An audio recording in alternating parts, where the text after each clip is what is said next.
Daniel chapter 4. King Nebuchadnezzar to all peoples, nations, and languages that live throughout the earth, may you have abundant prosperity. The signs and wonders that the Most High God has worked for me I am pleased to recount. How great are his signs, how mighty his wonders! His kingdom is an everlasting kingdom, and his sovereignty is from generation to generation. I, Nebuchadnezzar, was living at ease in my home and prospering in my palace. I saw a dream that frightened me. My fantasies in bed and the visions of my head terrified me. So I made a decree that all the wise men of Babylon should be brought before me, in order that they might tell me the interpretation of the dream. Then the magicians, the enchanters, the Chaldeans, and the diviners came in, and I told them the dream, but they could not tell me its interpretation. At last Daniel came in before me, he who was named Belteshazzar, after the name of my God, and who is endowed with a spirit of the holy gods. And I told him the dream. O Belteshazzar, chief of the magicians, I know that you are endowed with a spirit of the holy gods, and that no mystery is too difficult for you. Hear the dream that I saw. Tell me its interpretation. Upon my bed, this is what I saw. There was a tree at the center of the earth, and its height was great. The tree grew great and strong. Its top reached to heaven, and it was visible to the ends of the whole earth. Its foliage was beautiful, its fruit abundant, and it provided food for all. The animals of the field found shade under it. The birds of the air nested in its branches, and from it all living beings were fed. I continued looking in the visions of my head as I lay in bed, and there was a holy watcher coming down from heaven. He cried aloud and said, "Cut down the tree and chop off its branches. Strip off its foliage and scatter its fruit. Let the animals flee from beneath it and the birds from its branches. But leave its stump and roots in the ground, with a band of iron and bronze, in the tender grass of the field. Let him be bathed with the dew of heaven, and let his lot be with animals of the field, in the grass of the earth. Let his mind be changed from that of a human, and let the mind of an animal be given to him, and let 7 times pass over him." The sentence is rendered by decree of the watchers. The decision is given by order of the holy ones, in order that all who live may know that the Most High is sovereign over the kingdom of mortals. He gives it to whom he will, and sets over it the lowliest of human beings. This is the dream that I, King Nebuchadnezzar, saw. Now you, Belteshazzar, declare the interpretation, since all the wise men of my kingdom are unable to tell me the interpretation. You are able, however, for you are endowed with a spirit of the holy gods. Then Daniel, who was called Belteshazzar, was severely distressed for a while. His thoughts terrified him. The king said, "Belteshazzar, do not let the dream or the interpretation terrify you." Belteshazzar answered, "My lord, may the dream be for those who hate you, and its interpretation for your enemies.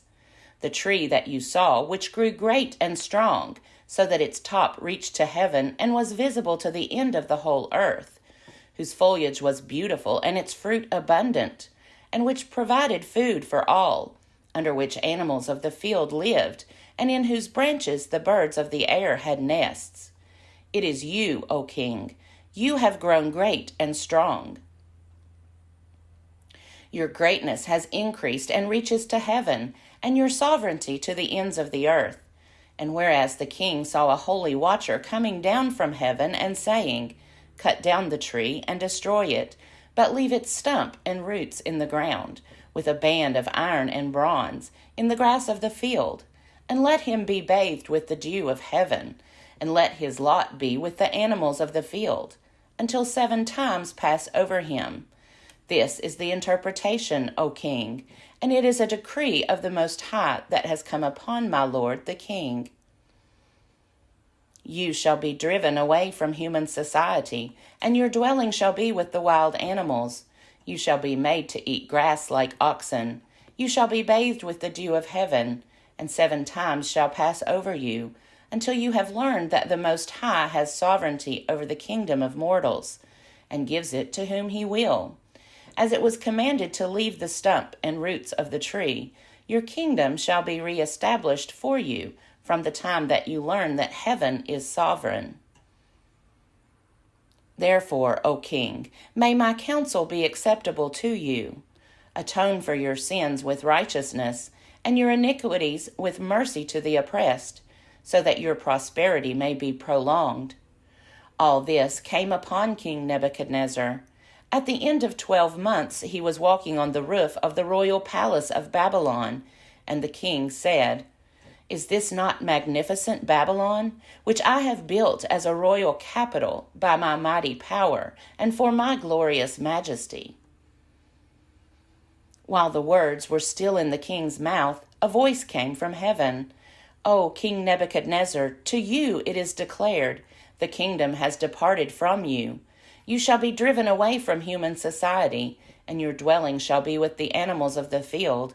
You shall be made to eat grass like oxen, and 7 times shall pass over you, until you have learned that the Most High has sovereignty over the kingdom of mortals, and gives it to whom he will. Immediately the sentence was fulfilled against Nebuchadnezzar. He was driven away from human society, ate grass like oxen, and his body was bathed with the dew of heaven, until his hair grew as long as eagle's feathers, and his nails became like birds' claws. When that period was over, I, Nebuchadnezzar, lifted my eyes to heaven, and my reason returned to me. I blessed the Most High, and praised and honored the one who lives forever, for his sovereignty is an everlasting sovereignty, and his kingdom endures from generation to generation. All the inhabitants of the earth are accounted as nothing, and he does what he wills with the host of heaven and the inhabitants of the earth. There is no one who can stay his hand or say to him, What are you doing? At that time my reason returned to me, and my majesty and splendor were restored to me for the glory of my kingdom. My counselors and my lords sought me out. I was reestablished over my kingdom, and still more greatness was added to me. Now I, Nebuchadnezzar, praise and extol and honor the King of heaven. For all his works are truth, and his ways are justice, and he is able to bring low those who walk in pride. Daniel chapter 5. King Belshazzar made a great festival for 1,000 of his lords, and he was drinking wine in the presence of the 1,000. Under the influence of the wine, Belshazzar commanded that they bring in the vessels of gold and silver that his father Nebuchadnezzar had taken out of the temple in Jerusalem, so that the king and his lords, his wives, and his concubines might drink from them. So they brought in the vessels of gold and silver that had been taken out of the temple, the house of God in Jerusalem, and the king and his lords, his wives, and his concubines drank from them. They drank the wine and praised the gods of gold and silver, bronze, iron, wood, and stone. Immediately the fingers of a human hand appeared and began writing on the plaster of the wall of the royal palace, next to the lampstand. The king was watching the hand as it wrote. Then the king's face turned pale, and his thoughts terrified him. His limbs gave way, and his knees knocked together. The king cried aloud to bring in the enchanters, the Chaldeans, and the diviners. And the king said to the wise men of Babylon, Whoever can read this writing and tell me its interpretation shall be clothed in purple, have a chain of gold around his neck, and rank 3rd in the kingdom. Then all the king's wise men came in, but they could not read the writing or tell the king the interpretation. Then King Belshazzar became greatly terrified, and his face turned pale, and his lords were perplexed. The queen, when she heard the discussion of the king and his lords, came into the banqueting hall. The queen said, O king, live forever. Do not let your thoughts terrify you or your face grow pale. There is a man in your kingdom who is endowed with the spirit of the holy gods. In the days of your father he was found to have enlightenment, understanding, and wisdom like the wisdom of the gods.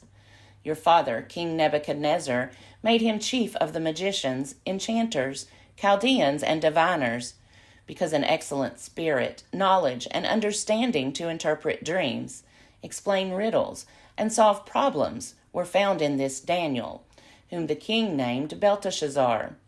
Now let Daniel be called, and he will give the interpretation. Then Daniel was brought in before the king. The king said to Daniel, So you are Daniel, one of the exiles of Judah, whom my father the king brought from Judah. I have heard of you that a spirit of the gods is in you, and that enlightenment, understanding, and excellent wisdom are found in you. Now the wise men, the enchanters, have been brought in before me to read this writing and tell me its interpretation. But they were not able to give the interpretation of the matter.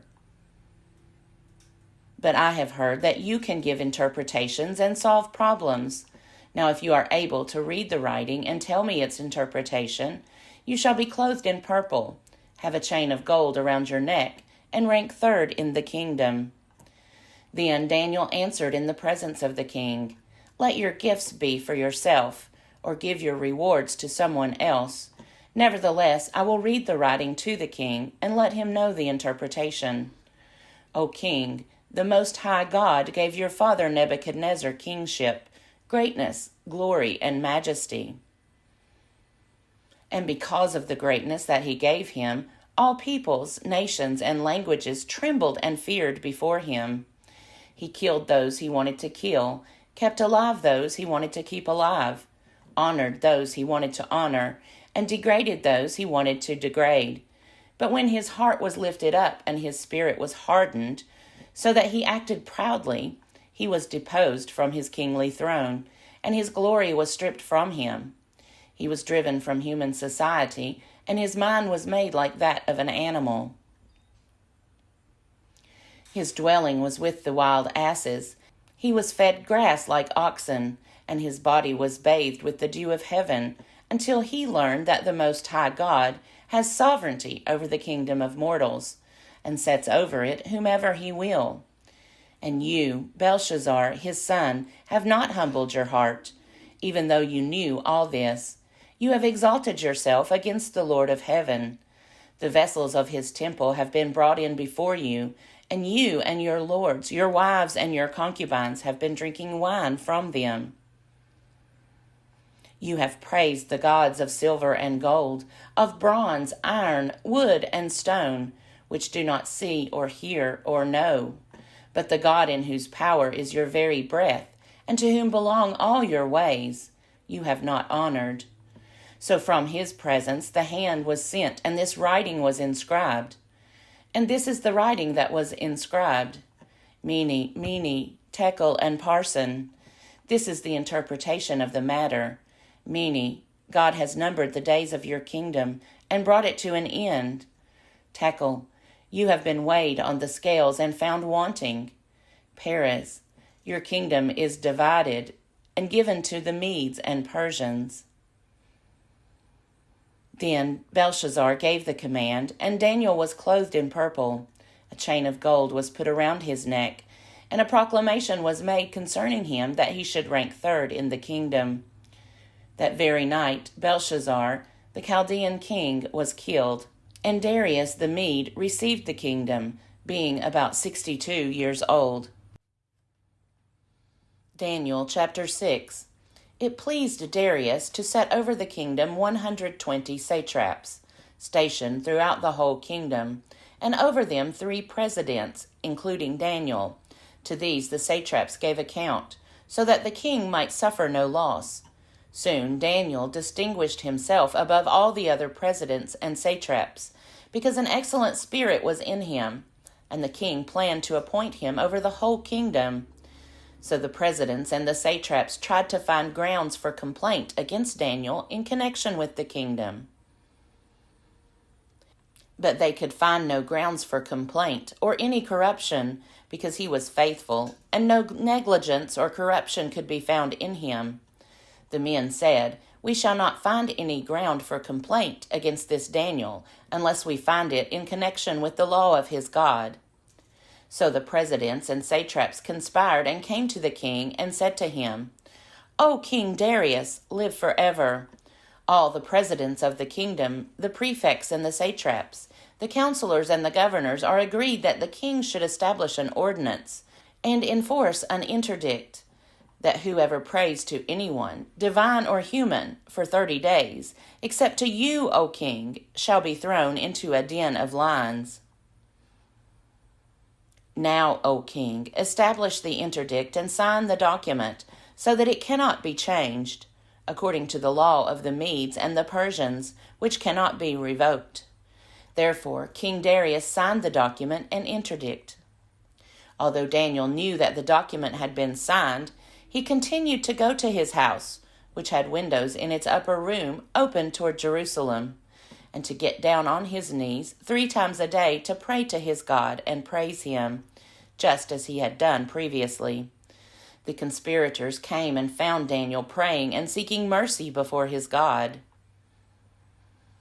Then they approached the king and said concerning the interdict, "O king, did you not sign an interdict that anyone who prays to anyone, divine or human, within 30 days, except to you, O king, shall be thrown into a den of lions?"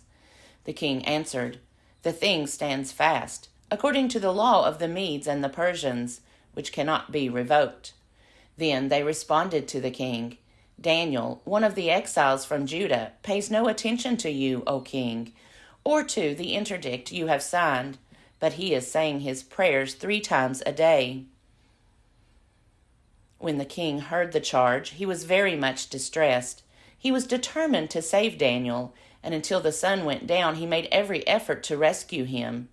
Then the conspirators came to the king and said to him, "Know, O king, that it is a law of the Medes and Persians that no interdict or ordinance that the king establishes can be changed." Then the king gave the command, and Daniel was brought and thrown into the den of lions. The king said to Daniel, "May your God, whom you faithfully serve, deliver you." A stone was brought and laid on the mouth of the den, and the king sealed it with his own signet, and with the signet of his lords, so that nothing might be changed concerning Daniel. Then the king went to his palace and spent the night fasting. No food was brought to him, and sleep fled from him. Then at break of day the king got up and hurried to the den of lions. When he came near the den where Daniel was, he cried out anxiously to Daniel, "O Daniel, servant of the living God, has your God, whom you faithfully serve, been able to deliver you from the lions?" Daniel then said to the king, "O king, live forever. My God sent his angel and shut the lions' mouths so that they would not hurt me, because I was found blameless before him, and also before you, O king. I have done no wrong." Then the king was exceedingly glad and commanded that Daniel be taken up out of the den. So Daniel was taken up out of the den, and no kind of harm was found on him, because he had trusted in his God. The king gave a command, and those who had accused Daniel were brought and thrown into the den of lions, they, their children, and their wives. Before they reached the bottom of the den, the lions overpowered them and broke all their bones in pieces. Then King Darius wrote to all peoples and nations of every language throughout the whole world, "May you have abundant prosperity. I make a decree that in all my royal dominion people should tremble and fear before the God of Daniel. For he is the living God, enduring forever. His kingdom shall never be destroyed, and his dominion has no end. He delivers and rescues. He works signs and wonders in heaven and on earth, for he has saved Daniel from the power of the lions." So this Daniel prospered during the reign of Darius and the reign of Cyrus the Persian.